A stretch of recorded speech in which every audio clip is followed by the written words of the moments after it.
Pre wedding shoot তো তোমরা আশা করছি এতদিনে সকলেই দেখে ফেলেছো, কিন্তু তোমরা প্রি হোলি শ্যুট কি কখনো দেখেছো? হ্যাঁ, তোমাদেরকে আজকে আমি সেটাই দেখাবো। আর এরকম উদ্ভট মেকআপ করে আজকে আমাকে খেতে বসতে হয়েছিল, সাথে ছাদের অবস্থা হয়ে গিয়েছিল ভীষণ খারাপ। তো চলো ভিডিওটা প্রথম থেকে শুরু করি। তো হ্যালো এভরিওয়ান, কেমন আছো তোমরা সকলে? নিশ্চয়ই আমাকে কমেন্ট করে জানিও। আর হোলিতে কে কে কোথায় কোথায় ঘুরলে সেটা কিন্তু জানাতে একদম ভুলো না। জানো তো, এই বছর না আমার হোলিতে একদমই বাড়ি থেকে বেরোনো হয়নি। তো ভাবলাম যে কেননা বাড়িতেই একটুখানি প্রি হোলি সেলিব্রেটটা আমি করে ফেলি।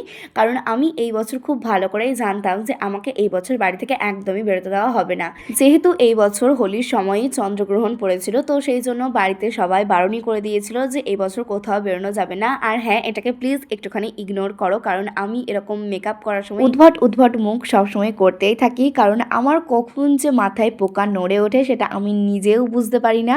সে যাই হোক, এখানে দেখো আর্ধেক মেকআপ হওয়া মাত্রই আমি চলে এসেছিলাম এখানে খাবার খাওয়ার জন্য, মানে লাঞ্চ করতে বেসিক্যালি। আর এখানে মা ঠাকুমা সবাই এরকম মেকআপ দেখে হাসাহাসি করছিল, তো আমার মাথাটা গিয়েছিল ভীষণভাবে গরম হয়ে। সে যাই হোক, তারপরে এখানে আমি চলে আসি এখন উপরে আমার আর যে বাকি মেকআপটা আছে সেটুকু করার জন্য। আর আমি তো তোমরা জানোই যে শাড়ি পরতে পারি না, সেই কারণে আমি রূপাকে প্রত্যেকটা বারই ডাকি।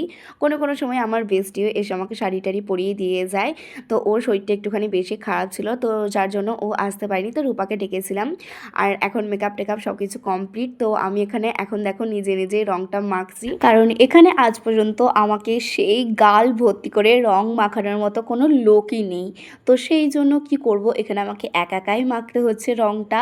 আমি কোথায় ভেবেছিলাম যে আমার একটা হেভি সুন্দর বয়ফ্রেন্ড থাকবে, সে আমাকে গাল ভর্তি করে সিথি ভর্তি করে রং মাখাবে, ওই যে যেগুলো সিনেমাতে হয় না সেরকমভাবে।